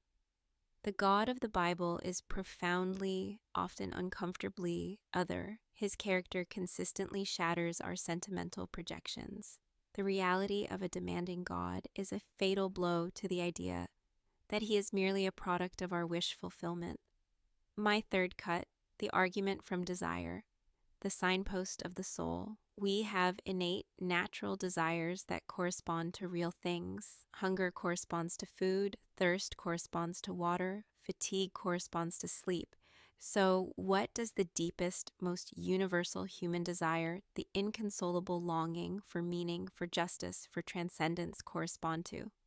If every other natural hunger has a real object, it is rationally incoherent to claim that our deepest and most fundamental hunger is the only one for a non-existent thing.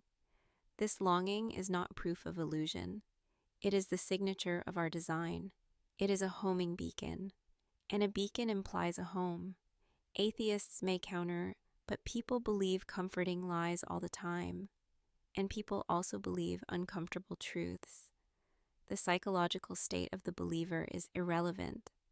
The only way to disprove God is with evidence and logic, not with armchair psychoanalysis.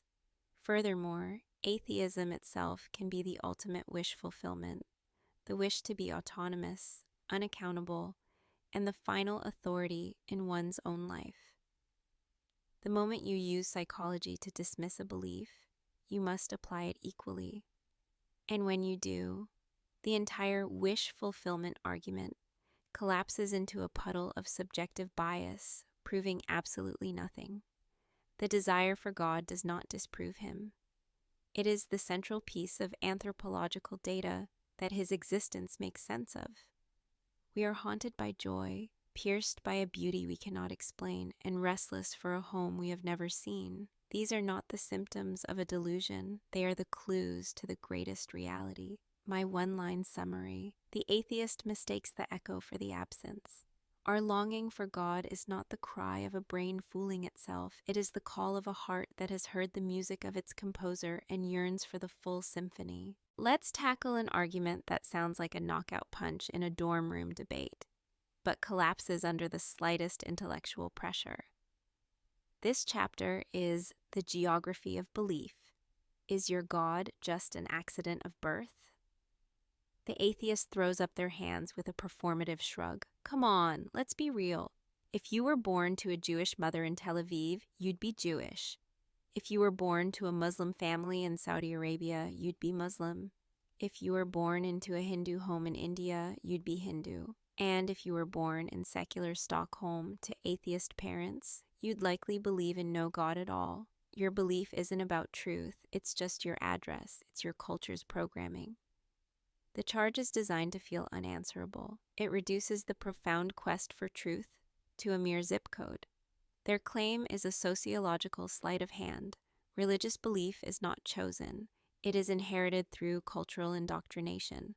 Therefore, it is a product of circumstance, not a conclusion based on evidence. This makes all religious claims unreliable and almost certainly false. My three-line verdict: this argument commits a fundamental category error, confusing the pathway to a belief with its validity. Geography influences the starting line of your inquiry, but it does not dictate the finish line of truth.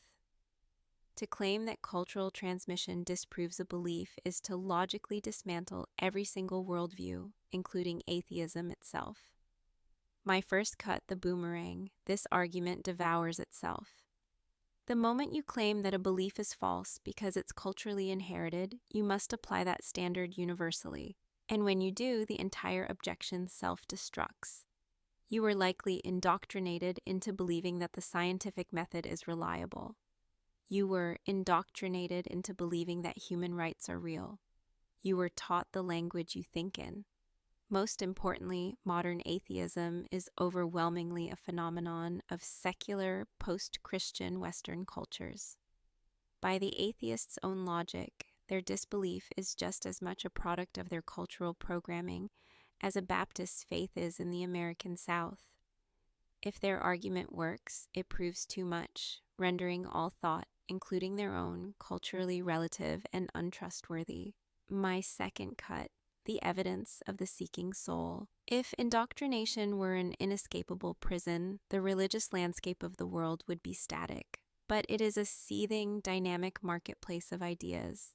Millions convert from one faith to another. Atheists become fervent believers. Lifelong theists become atheists. This happens constantly across every cultural barrier. This global, cross-cultural traffic in beliefs is proof positive that the human mind is not a passive vessel, but an active seeker, capable of evaluating, rejecting, and embracing new truths, regardless of its starting point. Indoctrination might provide the initial menu, but it cannot stop the customer from ordering something else. My third cut, the analogy, the map and the territory. You believe Japan exists. You almost certainly believe this because you were taught it by your culture through maps and books. If you were born in a remote, pre-literate tribe, you would not believe Japan exists. Does the fact that your belief was culturally transmitted mean Japan is not real? Of course not. The origin of your belief is irrelevant. What matters is the evidence for its object. In the same way, the fact that you were taught about God in a Sunday school doesn't disprove him any more than being taught about Japan in a geography class disproves its existence. The indoctrination argument is a distraction from the only thing that matters, the evidence for the claim itself. Atheists may protest, but the vast majority never leave the faith they're born into. That proves its brainwashing. This confuses human inertia with divine reality. Most people also never deeply question the political party, the economic system, or the moral intuitions they inherit. This is an observation about human psychology, not a refutation of metaphysical claims. The persistence of a belief says nothing about its truth. The real question is not why people stay, but whether the reasons for staying or for leaving can withstand the scrutiny of reason and evidence. The accident of birth argument is not a philosophical refutation. It is a rhetorical trick that tries to win the debate by changing the subject from truth to sociology. My one-line summary. Where you start your search for truth is an accident of history. Where you end it is a matter of evidence and your willingness to follow it, no matter where you were born. And so, we arrive at the end of our journey. We began by listening to the loud, confident arguments of atheism. I gave them a fair hearing. I examined the problem of evil, the questions of science, the dilemmas of logic, and one by one I found them unanswered. The universe is not a silent, accidental void. It is a cosmos, a tuned, ordered, and intelligible reality that points to a mind. Your consciousness is not a ghost in a machine. It is the evidence of a transcendent self, a soul that matter alone could never explain. The moral law you carry is not a social contract. It is the echo of a voice that has been calling your name since before you were born. The burden of proof has not just been met, it has been reversed. Atheism is now the position left with the gaps. It is the one that cannot answer the simplest, most profound questions. Why is there something rather than nothing? And why does your own heart, in its quietest hour, feel like a home built for a guest who has not yet arrived? The case is closed. The evidence is in. The God hypothesis is not a retreat into ignorance. It is the only advance into coherent truth. And so the final question that remains is not for your intellect. Your intellect has been given more than enough. The final question is for your will. You stand at the precipice of a decision. You can choose to turn away, to cling to the fading echo of a worldview that has failed its own test. Or you can choose to accept the inescapable conclusion. This is more than a logical exercise. It is an invitation to turn around and see that you have not been searching in the dark. You have been seen in the dark. The hope you tried to stifle, the longing you dismissed as a chemical mistake, that was the signal. And on the other end of that signal is not a force, not a principle, but a father, waiting.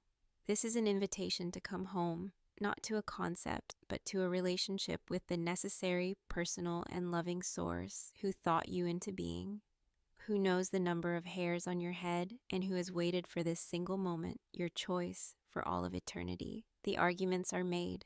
The verdict is clear. The door is open. He is standing in it. The choice is now yours.